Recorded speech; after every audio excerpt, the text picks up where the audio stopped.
Hello, intrepid biologists. Professor Jared Rathel here again. My apologies if my face appears a year older and the background looks a little bit different. This is a revised edition, revised in spring 2021 of Lecture 5-3 Community Ecology Species Interactions.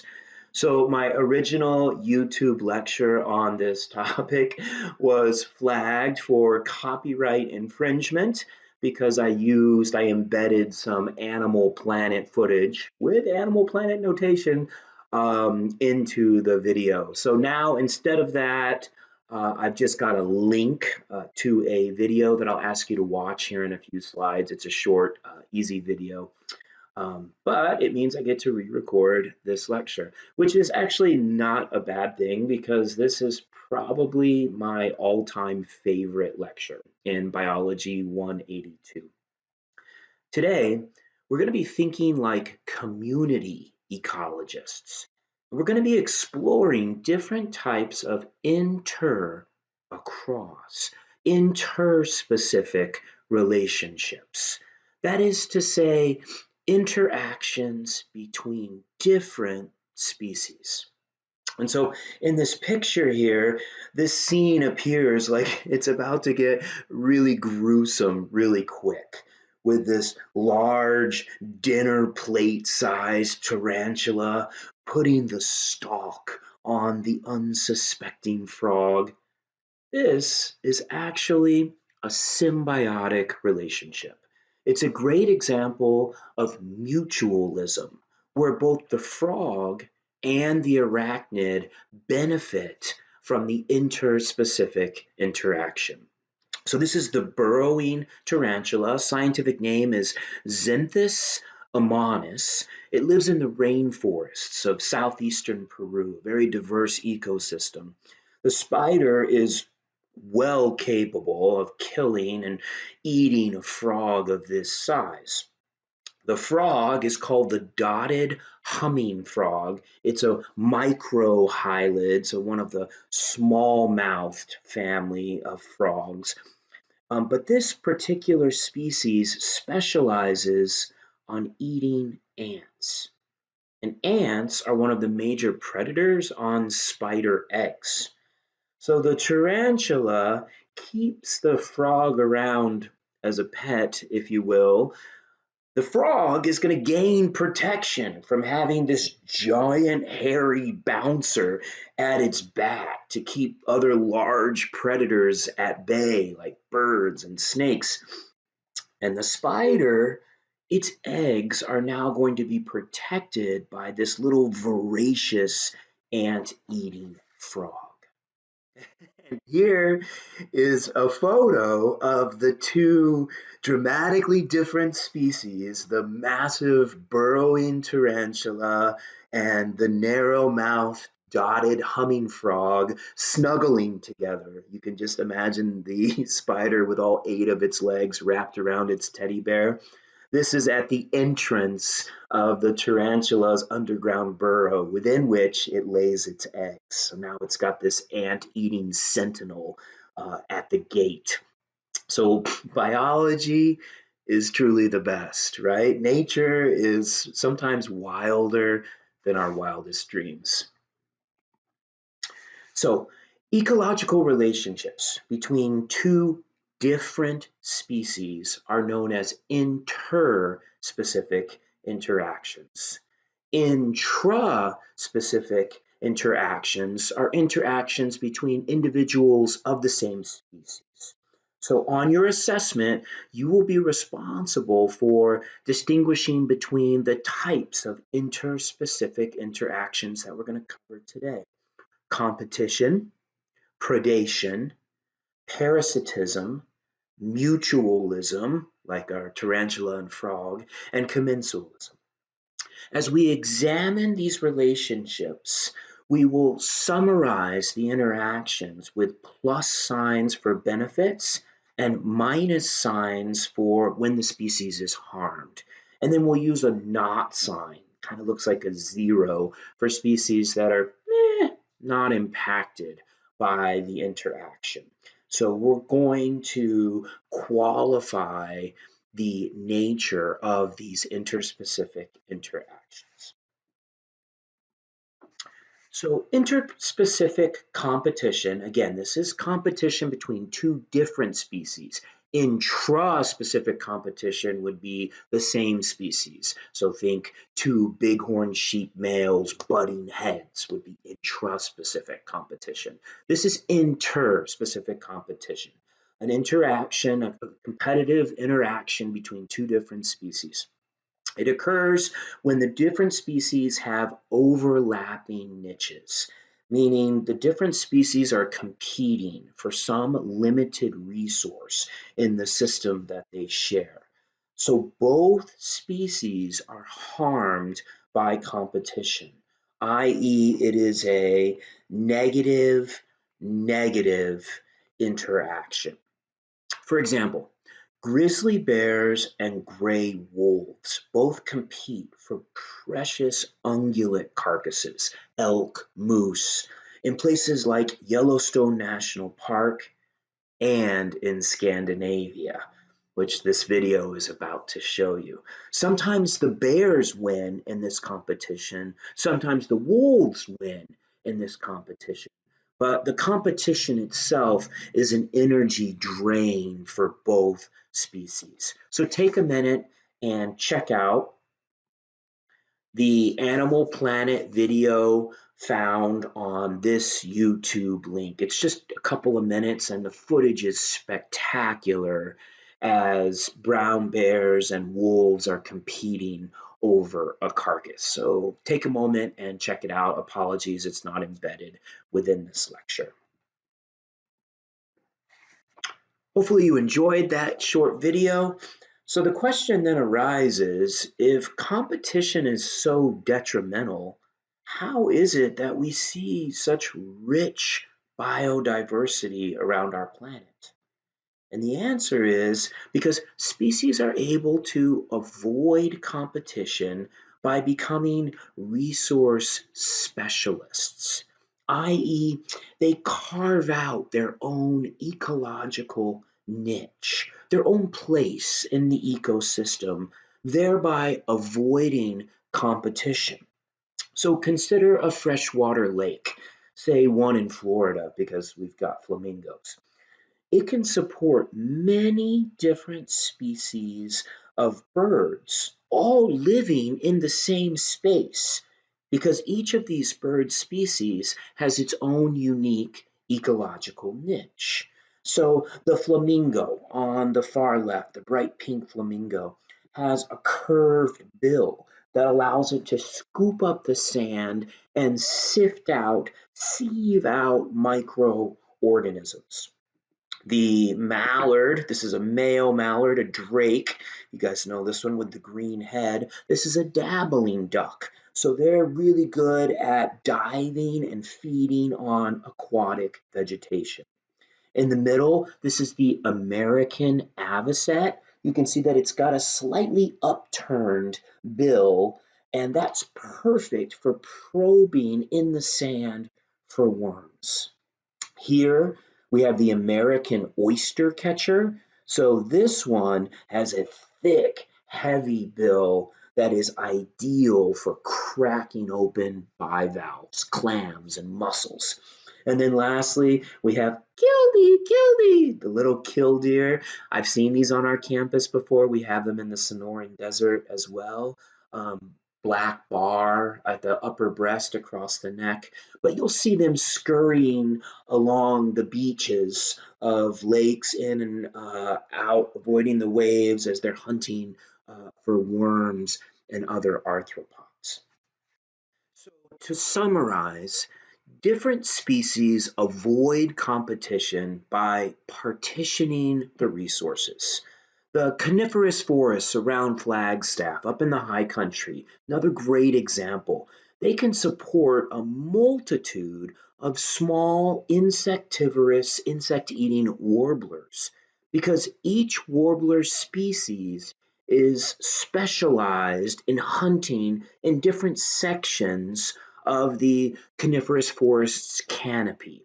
So the Blackburnian warbler on the left here is hunting in the upper canopy at the tops of the ponderosa pines. The bay-breasted warbler is in the middle portions, and the yellow-rumped warbler, which you'll often see, is hunting nearer to the forest floor. Great example of resource partitioning to avoid competition. So, strong competition created by niche overlap between different species often leads to what's called competitive exclusion. That is to say, one species completely pushes out the other species from the ecosystem altogether. So this often occurs on islands where competition can be quite fierce for limited resources on a limited land space. So we're going to go to Southeast Alaska. In the summer of 2000, I worked for Alaska Fish and Game on Prince of Wales Island, right here, living in Thorn Bay.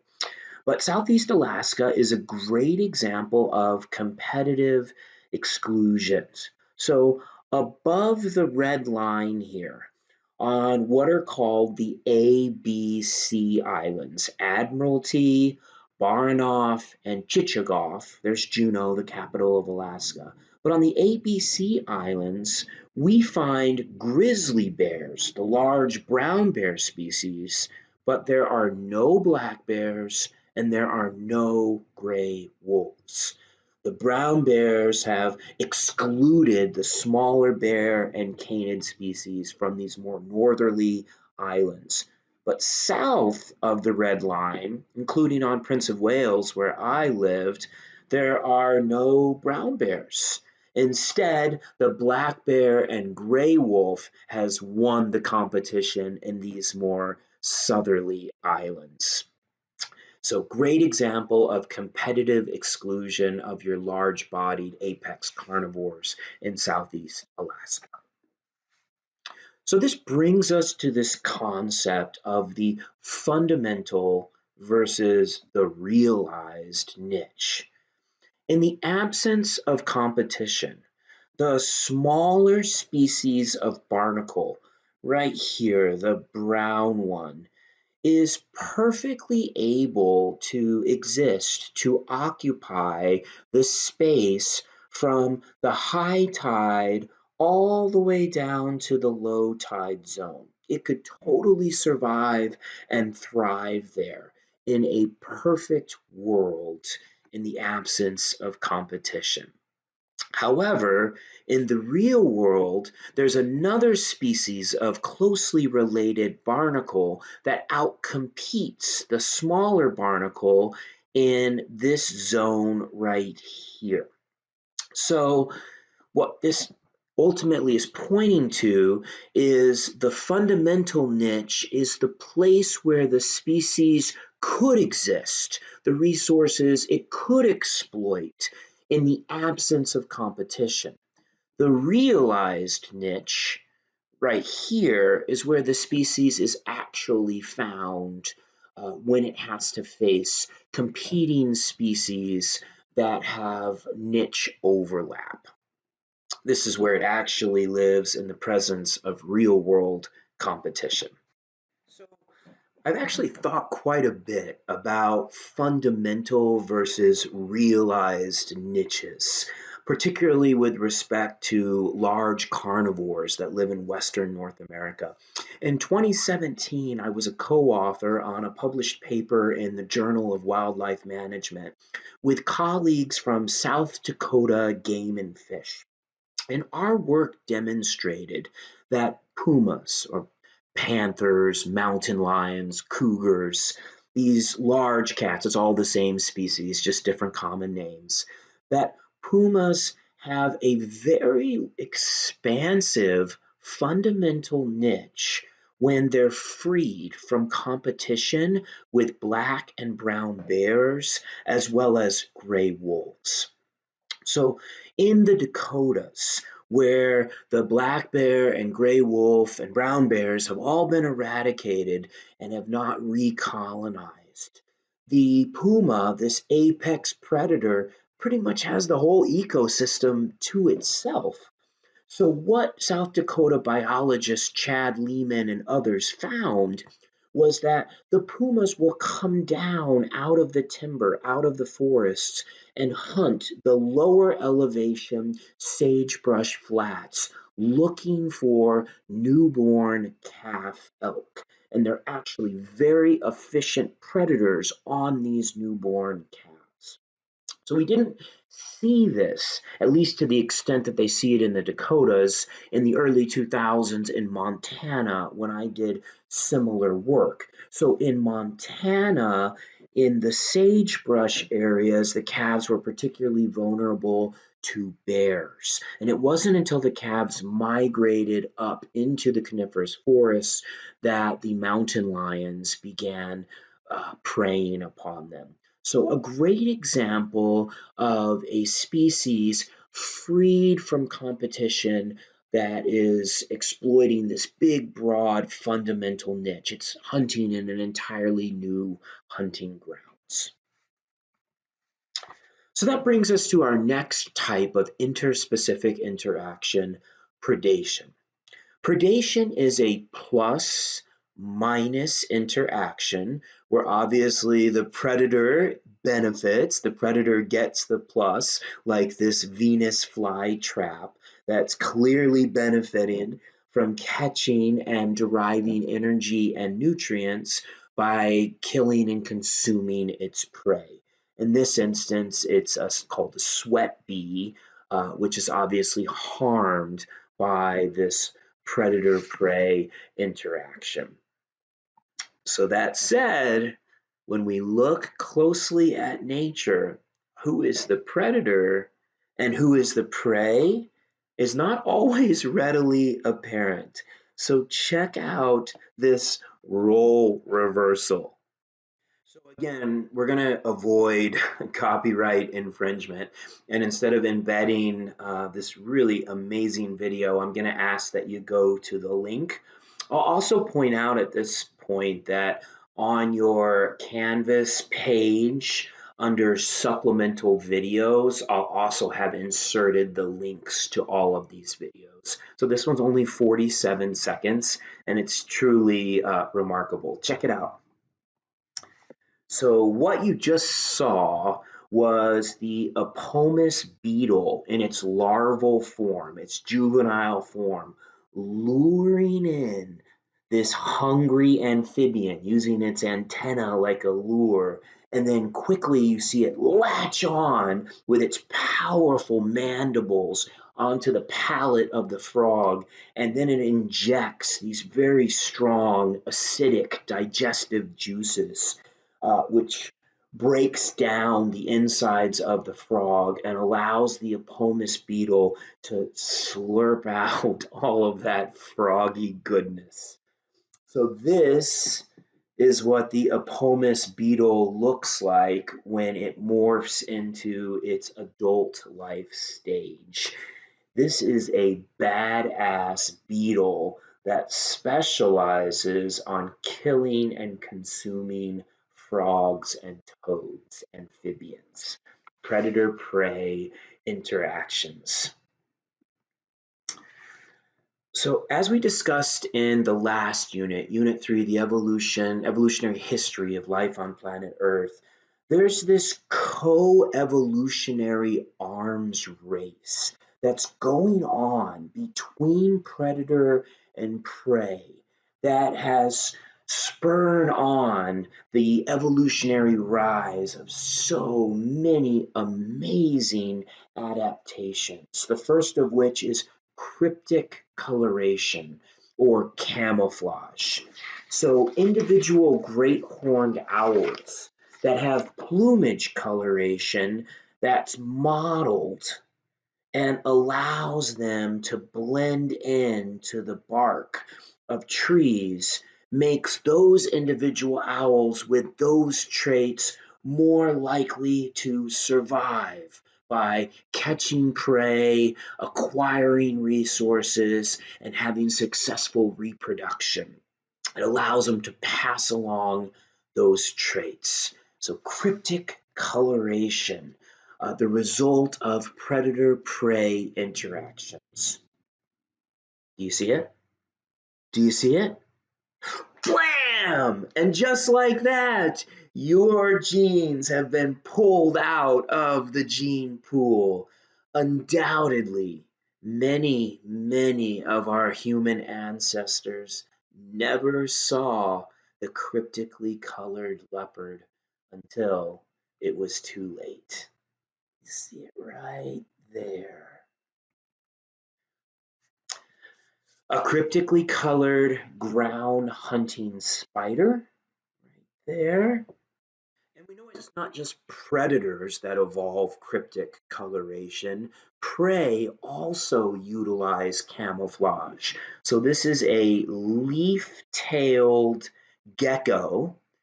And you can see that this camouflage obviously makes it less likely to be seen by visual hunters like birds of prey.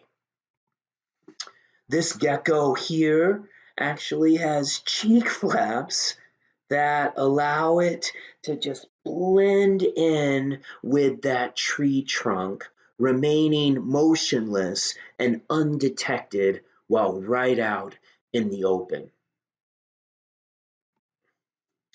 This Lepidoptera, or butterfly moth larvae, looks just like the lichens that it feeds upon. So there's the caterpillar, and there's the lichens that it's feeding upon.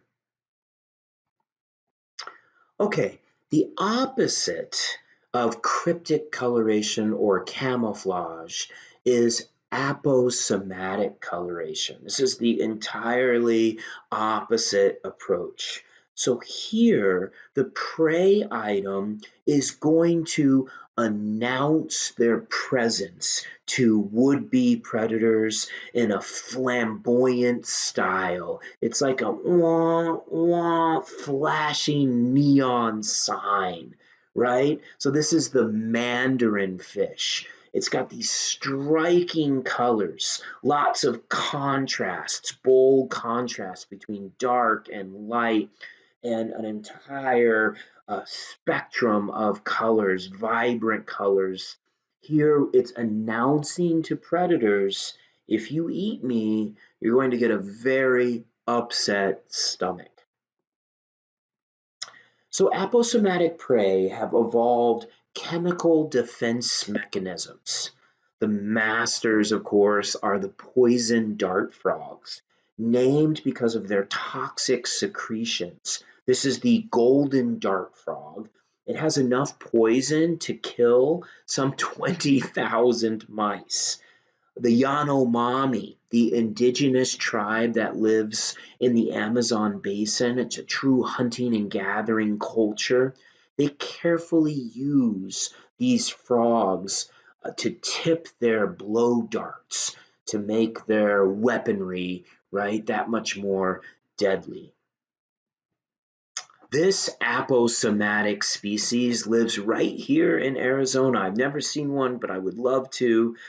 When threatened, the small, secretive, nocturnal, ring-necked snake, you can see it's got this ring on its neck, it's going to flip over and it's going to show off this bright orange and red belly tail, which is an advertisement to potential predators, letting them know that it is it's a toxic species. It's going to cause severe digestive stress if a coyote eats it. So many of the Lepidoptera, the moths and butterfly caterpillars, have cryptic coloration. Lots of them also exploit aposematic coloration. So again, this is the bright neon sign saying, if you eat me, you're going to get a stomach ache. Another great example, universal language that it's not pleasant if you're a bird or a lizard to try and eat this caterpillar. So predator-prey dynamics are going to give rise to mimicry in nature. On the right-hand side of this slide, right here, this is the venomous green vine snake. And on the left-hand side is a harmless caterpillar from the moth species. It's Hermaplinus triptolemus. It's also known as the snake mimic caterpillar. So this little caterpillar, when threatened, can actually inflate its abdomen, and it's got these false eye spots, and it's going to give off the appearance of the venomous green vine snake that inhabits the same territory. So Batesian mimicry is when a harmless species, a palatable species, one that can be eaten, like this caterpillar, has evolved to mimic or look like, appear like a harmful species in its environment. So dangling from the twig, this caterpillar reveals an underside that's patterned to look like faux snakeskin and eye spots that appear to glisten. By sucking in air through teeny holes in its surface, the caterpillar inflates its head to create the illusion of the triangular skull swollen with venom glands, right? We know the vipers have the triangularly shaped heads. And if the shape of the deadly snake isn't enough to startle away hungry predators, then the caterpillar will actually lunge as if to strike. And despite the larval's comical lack of any actual weaponry, this strategy appears to be effective.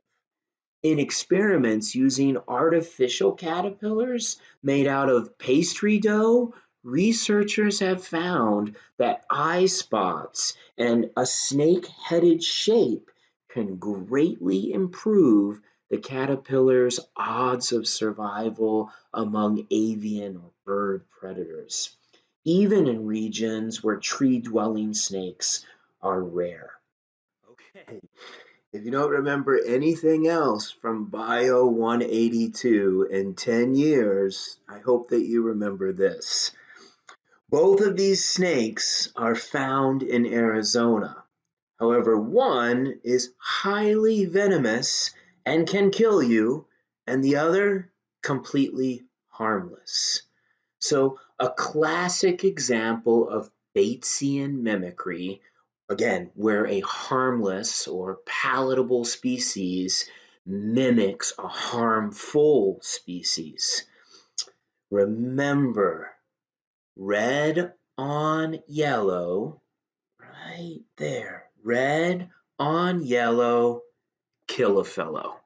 Red on yellow, kill a fellow. So this is the potentially deadly coral snake. It's actually in the same family as cobras, mambas, and sea snakes. Its venom is a neurotoxin, drop for drop, far more powerful than that of a rattlesnake. They are rear fangs, so it's a little more difficult to be bit by a coral snake, but they are a deadly snake that you should be aware of. So red on yellow, kill a fellow. Red on black, friend of Jack. The snake on the left is the harmless milk snake or scarlet king snake, a non-venomous constrictor snake. In fact, we have a king snake in the lab. It's black and white. It's a California king named Oreo. Um, Please note, though, that this rhyme does not hold up outside of the United States. So there are different species of coral snakes with different coloration patterns in Central and South America that do show red on black. But here in Arizona, red on yellow, kill a fellow, red on black, friend of Jack. Moving forward, Malurian mimicry is when two different, this time both toxic lineages converge on the same warning coloration patterns. Great example is the monarch, like you see here on the left, and the viceroy butterflies. And to some extent, several other species that we find here in Arizona, including the painted lady, queen, and soldier butterflies. So all of these different species of butterflies have contrasting orange on black with some white spotting. So the hypothesis is that Malurian mimicry probably evolved because of predator learning. So it's the predators that are learning these aposematic colorations that drives this evolutionary convergence. Essentially, they're training the predators that, in this case, orange with black stripes and white spots, is a toxic warning coloration. So they're training the predators through negative conditioning, that this color pattern equates to feeling very sickly. And you can really show this here, this quick little demonstration. So consider the corvids, the crows and ravens. It's a highly intelligent bird species that will prey upon frogs. So they're not born, ravens and crows, they're not born with this innate knowledge that this yellow on black color pattern is going to make them very sick and could potentially kill them if they consume one of these poison dart frogs. They probably have to eat a number of frogs. They probably have to have repetitious negative conditioning before they learn to associate this color pattern with an upset stomach. So if a separate species of toxic frog has a completely unique pattern, a different pattern, then the crow has to learn that both yellow on black as well as green with black spots both equate to a toxic reaction. So they have to, get more upset stomachs and experience more subsequent vomiting. However, if the two different species of this case frogs converge on the same warning pattern, then across both species, you're reducing the mortality in each species as the predator learns more quickly that yellow on black is to be avoided. And then this selection is further strengthened because any unique variants don't get the protection of the predator learning that this coloration pattern equates to vomiting. So unique variants are quickly weeded out of the gene pool. So great example of why there is this evolutionary drive for convergent on aposematic coloration patterns in different species. We see lots of Malurian mimicry in the poison dart frogs. So in the middle box here, this is Rhena is the genus, Imitator is the species. And these are all different variants of the same species. So all of these frogs in this box are the same species. But depending upon where Rhena imitator is found, that's going to determine its color phenology, so what appearance it takes on. In areas where it shares space with Rhena variabilis, which is in the highlands, it looks like Rhena variabilis. Again, converging on this aposematic coloration pattern, presumably to speed up predator learning. In the lowlands, it's going to look more like this morph of Reina variabilis. Where it overlaps with Fantastica, it begins to look like Fantastica. Okay, so we see this Malurian mimicry occurring with different species and in different geographic regions. Mimicry, of course, is not limited to animals. This is the bee orchid. It employs what's called sexually deceptive pollination. So essentially, the plant attracts horny male bumblebees by producing a scent. It actually produces a scent that mimics the scent of the female bee, of the female pheromone.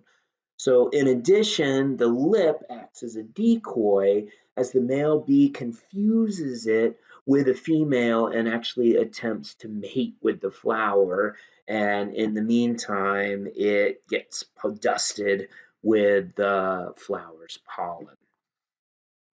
The fly orchid employs a similar trick, mimicking female sex hormones produced by wasps.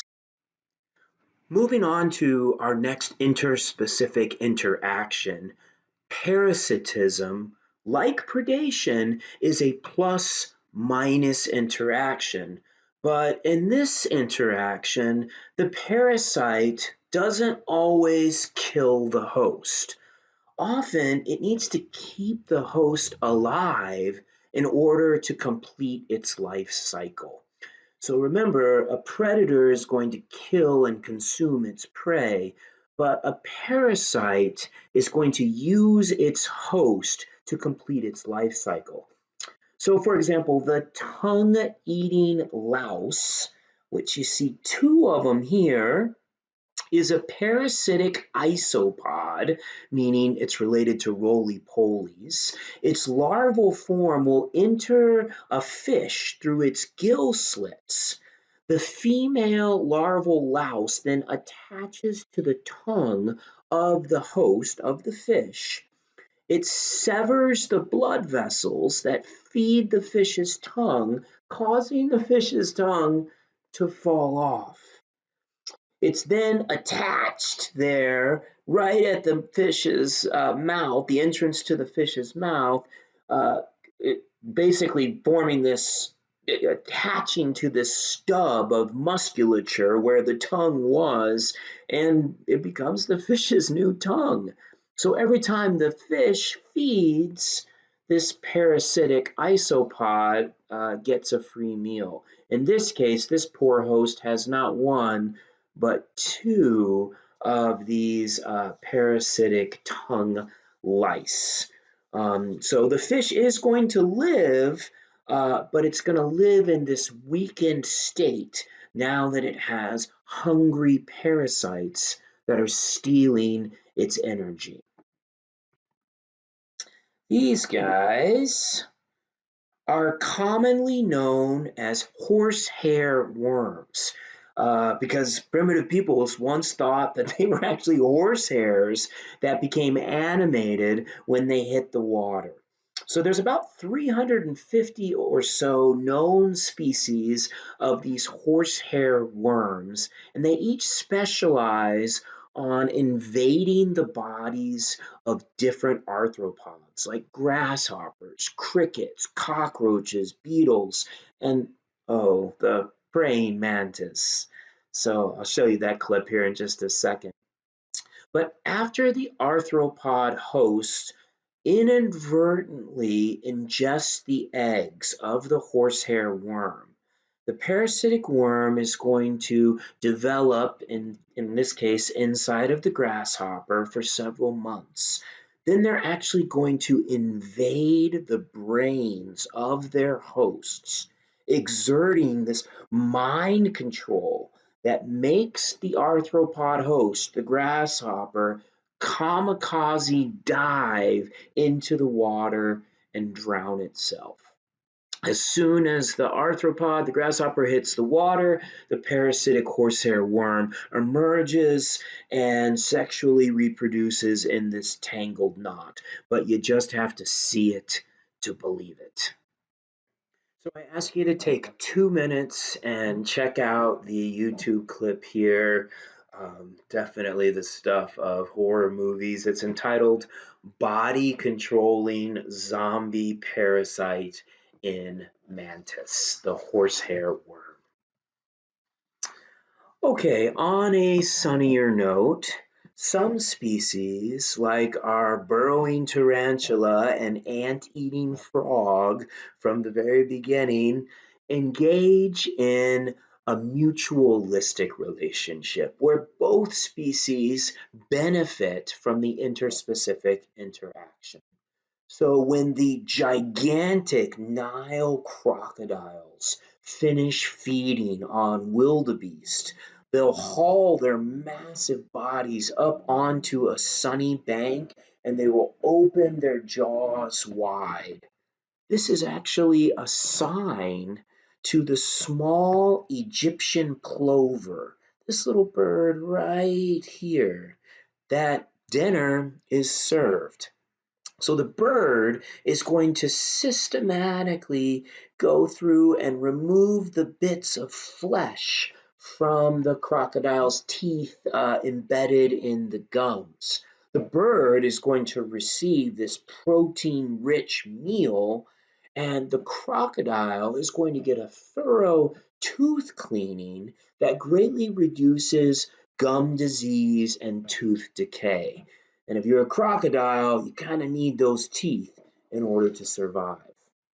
Mutualism, a positive interaction. Another great example of a plus-plus mutualistic interaction is the pistol or snapping shrimp seen on the left. It's renowned for those large claws and its digging abilities. It's constantly creating and maintaining burrows in the seabed sand. However, the shrimp actually has really poor eyesight. It's nearly blind. So it's extremely difficult for the snapping shrimp to spot predators before it's too late. On the right, we have the goby fish. These are very small fish that are very vigilant. They have superior eyesight, really good eyes. So these two species form a mutualistic relationship with the shrimp acting as the excavator, creating, cleaning these burrows in the sand, and the goby fish is the sentinel, the guard dog, watching out for predators in exchange for shelter in the shrimp's burrow.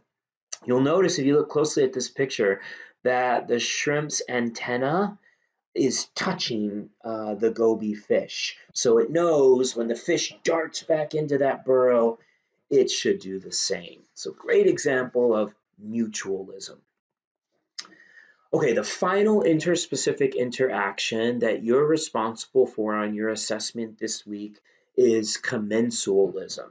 So commensuralism is a plus neutral interaction where one species is benefited, represented by the plus, and the other species is not really impacted.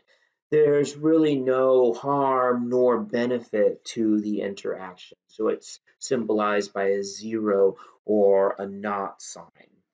So for example, great example of commensalism, the largest fish in the sea is the gentle giant, the filter feeding whale shark, and I've had one swim arm's length from me. It's a truly remarkable experience. But when you see whale sharks, they're usually found with this entire entourage of other fish hanging out with them. So here, this black striped fish is called a cobia. These are sergeant majors, little damselfish. These fish are actually attached to the whale shark. They're called remoras. Okay, but this posse of tagalongs is gaining from this relationship. They're getting protection by hanging out near this massive shark. The shark it really isn't impacted all that much by these little fish hanging out around it. So a great example of commensalism. Leave you with one more example of commensalism. There, if you look closely, there is a fat spider here that has constructed its web in the horns of an antelope. So when the antelope feeds on grasses and forbs, it flushes winged arthropods, insects that fly and get caught in the spider's web. So the spider is definitely benefiting from having this web built in this place that's going to increase the probability that it catches insects. The antelope, it's not really impacted by the webbing. I guess at some point, if the webbing gets really thick over the antelope's eyes, it could impact its vision. But for example, this is really doesn't impact negatively or positively impact the antelope. So while these terms are fresh on your brain, that is to say, competition, predation, parasitism, mutualism, and commensalism, I would encourage you to knock out the activity entitled Identifying Species Relationships. It's a super easy 10-point activity. You're going to watch 5 short video clips that are all within the Canvas page, and then you'll fill out a table and you'll determine which video clip represents which type of interspecific interaction, and then who benefits and who is harmed using pluses, minus, or the neutral sign for commensalism. So I hope you've enjoyed this lecture 5.3 on community ecology, honing in on interspecific interactions. And I appreciate you bearing with me as I learn more about copyright do's and don'ts on my YouTube channel. If you have any questions, please reach out to me, and I thank you very much for your time. Cheers.